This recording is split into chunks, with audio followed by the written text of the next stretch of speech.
नमस्कार। चलिए सीधा शुरू करते हैं मुगल लघु चित्रकला यानी मिनिएचर पेंटिंग्स के जन्म, उसके विकास और अंततः इसके पूरी तरह से भारतीय हो जाने के इस बेहद दिलचस्प विश्लेषण को। ये सिर्फ कुछ पुरानी पेंटिंग्स की कहानी भर नहीं है।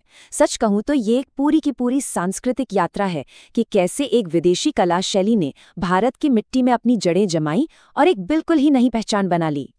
इस विश्लेषण में हम जिन मुख्य पड़ावों से गुजरेंगे वो कुछ इस तरह हैं। सबसे पहले एक दरबारी कला का जन्म, फिर बाबर द्वारा इसका बीजारोपण, हुमायूं के निर्वासन के दौरान कला, अकबर के समय का सांस्कृतिक समन्वय, शाही चित्रशालाएं और अंत में मुगल कला का वटवृक्ष निष्कर्ष। तो आइए आगे बढ़ते हैं।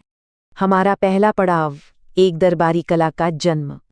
मुगल कला की गहराई को समझने के लिए हमें ये समझना होगा कि शुरुआत में ये कला कड़ाई से दरबार के चार दीवारी तक ही सीमित थी। ये पूरी तरह से उस वक्त के शासक के व्यक्तित्व से आकार लेती थी। इसे आसानी से समझने के लिए हम एक बहुत ही सटीक रूपक का इस्तेमाल करेंगे। बाबर ने एक विदेशी शैली का बीज बोया, हुमायूं ने मुश्किल वक्त में उस अंकुर को सींचा और अंत में अकबर ने उसे एक विशाल और मजबूत वटवृक्ष बना दिया। आगे इस बात का ध्यान रखिएगा। दूसरा पड़ाव, बाबर और बीजारोपण।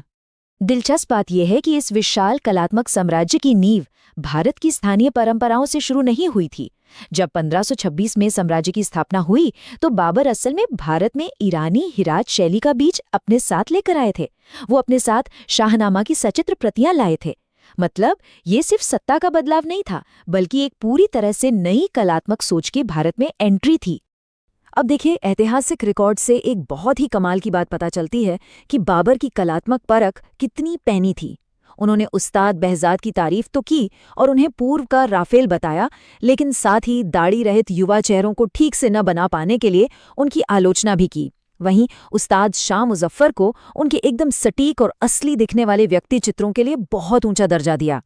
इससे पता चलता है कि यथार्थवाद यानी रियलिज्म मुगल कला के डीएनए में बिल्कुल शुरुआत से ही था। अब आते हैं तीसरे हिस्से पर, हुमायूं और निर्वासन में कला। यहाँ आकर कहानी में एक बड़ा मोड़ आता है। साम्राज्य को निर्वासन झेलना पड़ता है, लेकिन हैरानी की बात यह है कि युद्ध और उथल-पुथल के उस भयानक दौर में भी वो कलात्मक बीज किसी चमत्कार की तरह जिंदा रहा। कला के प्रति हुमायूं का जुनून देखिए। जरा सोचिए, उन्होंने अपने चित्रकारों से एक सैन्य शिविर के ठीक बीचों बीच एक भटकते हुए कबूतर का एकदम जीवंत चित्र बनवाया। ये साफ दिखाता है कि कला उनके लिए सिर्फ एक शौक नहीं, बल्कि जिंदगी का एक जरूरी हिस्सा थी। जब हुमायूं निर्वासन से लौटे तो खाली हाथ नहीं थे। वो अपने साथ दो बहुत ही खास ईरानी उस्तादों, ख्वाजा अब्दुस समद शिराजी और मीर सैयद अली जुदाई को भारतीय धरती पर लेकर आए। इन्हीं कलाकारों ने उस मुगल कला के अंकुर को जरूरी सिंचाई दी। इनके आने से ही भारत में मुगल चित्रकला को एक पक्का और व्यावहारिक आधार मिला। हमारा चौथा पड़ाव, अकबर और सांस्कृतिक समन्वय। तीसरे सम्राट यानी अकबर के आते ही इस कला में एक जबरदस्त उछाल आया। अकबर की धार्मिक सहिष्णुता और उदार सोच का सीधा असर कला पर पड़ा। अब हिंदू और मुस्लिम चित्रकार एक ही कैनवास पर एक साथ मिलकर काम कर रहे थे। इस सांस्कृतिक विलय ने एक बिल्कुल नई, आज़ाद और अनोखी मुगल शैली को जन्म दिया, जो अपनी पुरानी ईरानी जड़ों से अब बहुत अलग हो चुकी थी। अगर हम इन चित्रों की शारीरिक रचना को ध्यान से देखें तो ये बदलाव बिल्कुल साफ नजर आता है। मुख्य रूप से एक तरफ से दिखने वाले एक चश्म चेहरे, ईरानी कपड़ों की जगह राजपूती शैली का पहनावा और भारतीय परंपरा से प्रेरित मछली के आकार की बड़ी आंखें। कला अब पूरी तरह से भारतीय रंग में रंग रही थी। और सिर्फ कहानियों के चित्रण तक ही बात नहीं रुकी। इस दौर में शबीह यानी शासकों और दरबारियों के बिल्कुल असली लगने वाले व्यक्ति चित्रों का भी शानदार विकास हुआ। राजा पृथु का ये चित्र इस बात का एक बेहतरीन उदाहरण है कि कैसे बाबर के समय का वो यथार्थवादी नजरिया अब एक बहुत ही उन्नत रूप ले चुका था। चलिए बढ़ते हैं पांचवें हिस्से की तरफ, शाही चित्रशाला। इतने बड़े पैमाने पर कला का निर्माण करने के लिए एक तगड़े सिस्टम की जरूरत थी। और यहाँ एक बहुत ही दिलचस्प, बल्कि कहूँ तो थोड़ा मनोवैज्ञानिक पहलू सामने आता है। ऐतिहासिक साक्ष्यों के मुताबिक अकबर को शब्दों को पढ़ने में कठिनाई होती थी, जिसे आज हम डिस्लेक्सिया कह सकते हैं।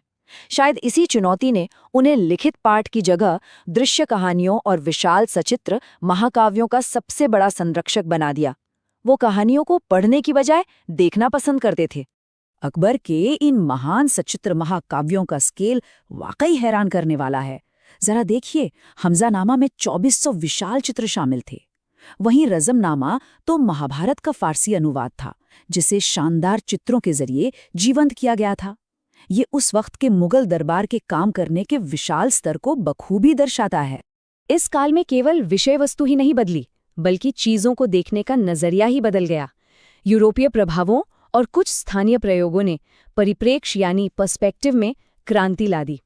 इसी से ये बर्ड्स आई व्यू या विहंगम दृश्य सामने आया, जहां किसी भी दृश्य को 45 से 90 डिग्री के ऊंचे कोण से नीचे की ओर देखा जाता है। ये अपने आप में बहुत ही डायनामिक था। इन शाही चित्रशालाओं में बेहतरीन टैलेंट की कोई कमी नहीं थी। इनमें अकबर के नवरत्न उस्ताद चित्रकार काम करते थे, जैसे बसावन, जो अपने अपारदर्शी जलीय रंगों के लिए मशहूर थे, और मिस्किन, जो गोवर्धन पर्वत उठाते हुए श्री कृष्ण जैसे शानदार चित्रण के लिए जाने जाते थे। इन कलाकारों ने इस शैली को बिल्कुल नई ऊंचाइयों पर पहुंचा दिया। और अब हमारा अंतिम पड़ाव, वट वृक्ष निष्कर्ष। एक बहुत ही नाजुक विदेशी कला से शुरू होकर एक मजबूत और स्वदेशी कला परंपरा बनने तक का ये सफर अब पूरा हो चुका है। अगर हम पूरी टाइमलाइन को दोहराएं तो 3 साफ चरण दिखते हैं। बाबर के संस्मरणों के साथ आया बीज, हुमायूं के चलते फिरते दरबार में उसका संरक्षण, और अंत में अकबर की विशाल चित्रशालाओं में हुआ इसका अभूतपूर्व विस्तार। कुल मिलाकर मुगल कला अब आधिकारिक तौर पर एक गहरी जड़ें जमा चुके वटवृक्ष में बदल चुकी थी।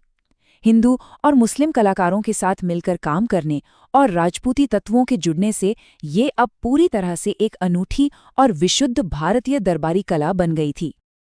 ये विश्लेषण अंत में एक बहुत ही गहरा सवाल सोचने के लिए छोड़ जाता है कि कैसे सांस्कृतिक संलयन और खुले विचारों वाला संरक्षण कुछ ऐसा रच देता है जो अपने मूल हिस्सों से कहीं ज्यादा महान होता है। मुगल कला की इस बेमिसाल यात्रा का प्रभाव वाकई विचारणीय है।